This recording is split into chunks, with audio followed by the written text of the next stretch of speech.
MNA MPA जेके parliament आहिनि हिते उन्हनि खे उन्हनि जी गैरत मरी चुकी आहे। उन्हनि खे हाणे सिंधी आवाम सिंधी तस्लीम करण लाइ तयारु ई कोन्हे। जेकॾहिं उहे सिंधी अॼु बि पंहिंजो पाण खे सम्झनि था सिंध जी सुर्ख जेकॾहिं पीती अथनि त थोरी बि गैरत कनि थी कैनाल हींअर जो हींअर वफ़ाक़ वापसि वठी सघे थो। को शागिर्दनि 4 मार्च वारी तारीख़ दोहिराए वरी बि हिकु दफ़ो साबित कयो त असां सिंध जे मफ़ादनि लाइ हर क़िस्म जी क़ुर्बानी ॾियण लाइ तयारु आहियूं। जंहिंमें उन्हनि लठियूं बि खाधियूं, आंसू गैस बि हुननि ते हलिया, गिरफ़्तारियूं बि थियूं। जिन जे वालिद साहब मीर अली अहमद तालपुर 1983 में MRD तहरीक में जेल में बि रहियो ऐं मुमताज़ भुट्टे सां सॼी ज़िंदगी गुज़ारी। ऐं उन खां पोइ चाचा मीर मुज़फ़र तालपुर जेको उन चाचा जी वफ़ात खां पोइ मुसलसल नेशनल फ्रंट मुमताज़ भुट्टे सां गॾु रहियो आहे। हिन वक़्तु जेको सिंधु दरिया मां जेके कैनाल निकिरनि पिया ऐं जेको पुलिस जो रोल हिन वक़्तु आहे ऐं अहिड़े हालात 1988 में जेके सिंधी समाज जो जॾहिं पैदा थिया उन टाइम पुलिस जो रोल कहिड़ो आहे, हिन वक़्तु जो कहिड़ो आहे, वधीक चाचा खां हाल वाल कयो न उनजो छा चवणु आहे? बिस्मिल्लाहिर्रहमानिर्रहीम। सिंधी माण्हुनि जॾहिं बि अॼु खां पहिरीं मतिलबु हींअर जेको कैनाल वारी जिदोजहद हले पई इन खां पहिरीं माना 80-90 वारे ॾहाके जे अंदरि जॾहिं इहे हालतूं थींदियूं त सिंध जी पुलिस सिंधी माण्हुनि सां कुलो कुलो में मिलाए बीहंदी हुई, उन्हनि जो तहफ़ुज़ कंदी हुई, प्रोटेक्ट ॾींदी, ख़ासि तौर ते सिंधी मुहाजिर जहिड़नि में। उहा साॻी पुलिस मूंखे अचरज आहे, हैरानगी आहे त उनखे छा थी वियो आहे। इदारो त उहो ई साॻियो आहे। उहो हींअर एॾी बेग़रत आई हिन इदारे जे अंदरि अची वई आहे त सम्झ खां ॻाल्हि ॿाहिरि आहे।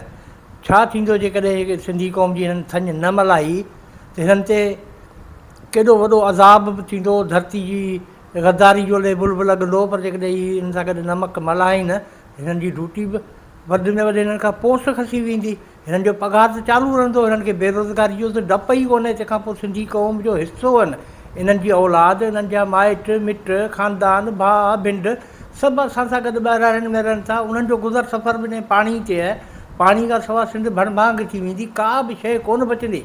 वफ़ाक़ शुरू खां वठी पहिरें ॾींहं खां वठी सिंध जा वसीला हड़प करे हुननि पंहिंजो पाण खे बिल्ड कयो आहे, ठाहियो आहे। पंजाब जेको बि कुझु ठहियलु आहे एसी ताईं सभु सिंध जे वसीलनि मां ठहियलु आहे। वसीला असांजा, बेरोज़गार असीं, बुख असां वटि ऐं असांजे वसीलनि ते असांजे पैसनि ते असांजी हर शइ ते क़ाबिज़ वफ़ाक़ आहे। असांजूं ज़मीनूं वफ़ाक़ ॻी वियो, असांजूं इंडस्ट्रियूं वफ़ाक़ ॻी वियो। एतिरे ताईं जो रोडनि ते जेको टैक्स लॻे थो, टूल टैक्स लॻे थो, उहे बि त वफ़ाक़ वटि था वञनि। रोड असांजा, सीड़प असांजी ऐं उन्हनि जो पैसो बि वफ़ाक़ वटि वञे थो। ऐं असांजे पुलिस ऐं ॿियनि इदारनि खे ख़बर न आहे छा आहे थी वियो। बाक़ी MNA MPA जेके पार्लियामेंट आहिनि हिते उन्हनि खे उन्हनि जी गैरत मरी चुकी आहे। उन्हनि खे हाणे सिंधी आवाम सिंधी तस्लीम करण लाइ तयारु ई कोन्हे। जेकॾहिं उहे सिंधी अॼु बि पंहिंजो पाण खे सम्झनि था सिंध जी सुर्ख जेकॾहिं पीती अथनि त थोरी बि गैरत कनि थी कैनाल हींअर जो हींअर वफ़ाक़ वापसि वठी सघे थो। को बि इशू कोन थींदो। महिरबानी। कॉम्पस जमायत 10 सैर सिंध जे मीर मुमताज़ भुट्टे साहिब सां गुज़ारी आहे ऐं उन दौरान बि काफ़ी अहिड़ा बिटो निज़ाम हुजे, आदमशुमारी हुजे, कराची अलॻि थियण जो हुजे, सभु वापसि थिया आहिनि। त सिंधु दरिया मथां जे कैनाल निकिरनि पिया हेॾे एतिजाज खां पोइ को बि माना रद्द अमल कोन पियो निकिरे, उनखे तव्हां कीअं था ॾिसो? अर्ज़ु हीअ त बिटो निज़ाम हुजे या ॿियूं जेके बि शयूं हिते थियूं उहे वापसि थियूं, उहो सिर्फ़ु ई सिर्फ़ु अवामी जिदोजहद जे नतीजे में वापसि थियूं। अवाम जिदोजहद करे थी सचाई जे बुनियादनि ते त का बि अहिड़ी ताक़त कान्हे जेको अवाम जे अॻियां अची सघे ऐं अवाम जे फ़ैसिले खे रद्द करे सघे। सिंधी अवाम जी उन दौर जी का क़यादत हुई, पीर पागारो हो, मुमताज़ साहिबु हो या रसूल बख़्श पली जो हो, साईं GM सैद जो वेझड़ में इंतकाल थी चुको हो।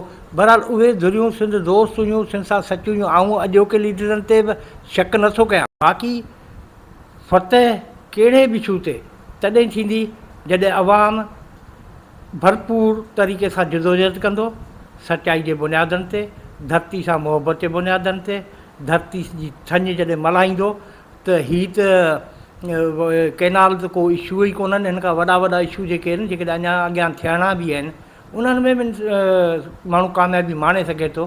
बुनियादी शर्त जिदोजहद पर लॻातार। ऐं हिननि दोस्तनि ॿियनि खे अर्ज़ु बि कंदुसि जेके असांजी दोस्त पंहिंजो पाण खे अॻुवान था सॾाइनि त महिरबानी करे वर्करनि जहिड़ा थियो इहो तव्हां जेको पंहिंजो पाण ते छा पंहिंजी लीडरशिप वारी जेको मथे क्लास अपर क्लास सां तव्हां कुल्हे में मिलायो आहे, उहो कुल्हो तव्हां छॾे तव्हां मिडिल क्लास ऐं लोअर मिडिल क्लास ताईं अचो, तव्हां लीड बि करियो, तव्हांजी अॻुवाणी में इनकलाब बि आणींदासीं। शर्त इहो त तव्हां माण्हुनि सां माण्हू थियो। महिरबानी। त हिन वक़्तु शागिर्दनि जेको सिंध यूनिवर्सिटी में पाण मल्हायो ऐं 4 मार्च खे वरी ताज़ा यादगिरी कराए ॾी ऐं हुन ते गिरफ़्तारियूं बि थियूं, तशदुद थिया, लाठी चार्ज बि थी, गिरफ़्तारी खां पोइ वरी आज़ादु बि थिया, हुन खां पोइ FIR कटिजी, मोरे में बि अहिड़े हवाले सां कॉम्परसन जो जेको एतिरा थियो हुन ते बि लाठी चार्ज ऐं तशदुद थियो, गिरफ़्तारियूं थियूं, FIR थियूं। त वर्कर आवाम जो जेके आहिनि उहे हौसला बुलंद बि आहिनि। लीडर बि जी जस्कम आरिसा जो लंग मार्च निकितो ऐं SUP वारा जेके आहिनि मुसलसल जदोद में आहिनि ऐं क़ौमी अवामी तरीक़े अयल लतीफ़ अली जो मुसलसल जदोद में आहे। अञा छा करणु खपे जो इन खे पंजाब खे इहो फ़ैसिलो वापसि अची, पंजाब में बि हींअर दानिश्वर अदीब जेके आहिनि उहे मुखालिफ़त कनि पिया इन शइ जी, ऐं आरिफ़ अलवी जेको बयानु ॾिनो आहे त उन सभु माना इन में मुखालिफ़ लॻाइबा आहिनि। पर आवाम जे हवाले सां ऐं पार्टियुनि जे हवाले सां कहिड़ो लाइअमल जोड़िजे जो इहो पंजाब जेको साम्राज कुवत जे फ़ैसिलो इहो कयो आहे सिंधु दरिया मां कैनल कढण जो वापसि वठी सघनि। मूं पहिरीं बार बि कयो हो त जेके पहिरीं फ़ैसिला वापसि थिया उन में मुख़्तलिफ़ अलाइंस हुआ, जंहिंमें मूं सवेरे लीडरनि जो जिन जो ज़िक्र कयो उहे सभु ज़रियूं गॾु हुयूं, उन्हनि गॾियल जदोजहद कई।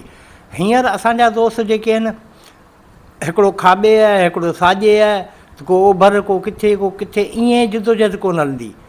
सिंधी क़ौम सां जेकॾहिं तव्हां सचा आहियो त महिरबानी करे सभु दोस्त हिकिड़े प्लेटफॉर्म ते गॾु थियनि, हुन में पंहिंजी लीडरशिप पंहिंजी अञा मुंहिंजो वज़न घणो आहे त आऊं अॻुवाणी कयां, इहे शयूं छॾणियूं पवंदियूं।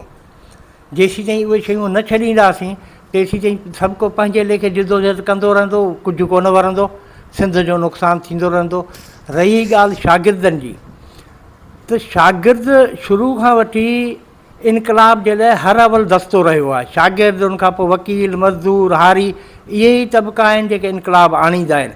शागिर्दनि 4 मार्च वारी तारीख़ दोहिराए वरी बि हिकु दफ़ो साबित कयो त असां सिंध जे मफ़ादनि लाइ हर क़िस्म जी क़ुर्बानी ॾियण लाइ तयारु आहियूं, जंहिंमें उन्हनि लठियूं बि खाधियूं, आंसू गैस बि हुननि ते हलिया, गिरफ़्तारियूं बि थियूं। शागिर्दनि ते हाणे मयार कान्हे, शागिर्दनि तहरीक शुरू कई आहे, हाणे सियासतदाननि जो कमु आहे जेके पंहिंजो पाण खे सिंध जा सॼण था सम्झनि त उन शइ खे अॻिते वधाए लीड कनि, अवाम खे गॾु खणी हलनि ऐं इनकलाब लाइ मैदान ते काहे पवनि, क़ुर्बानी ॾियण खां न घबराइनि त सभु कुझु थी सघे थो। महिरबानी।